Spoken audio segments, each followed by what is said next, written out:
All right, this is how to change measuring units in Microsoft Publisher.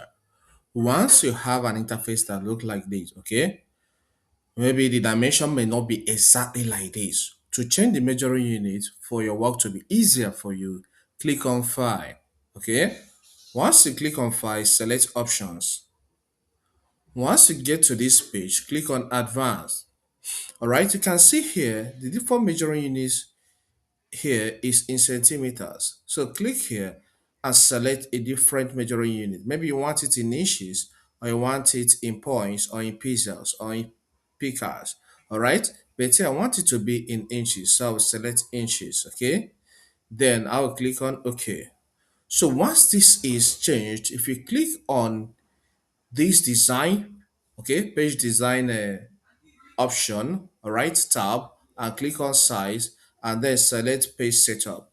You will see everything here becomes in inches. So you can start working from here to create your design. If you find this content helpful, consider subscribing to this channel. Here we discuss a lot on IT, information technology. So subscribe to learn more. Hit the like button and leave a comment in the comment section. Thank you and see you some other time.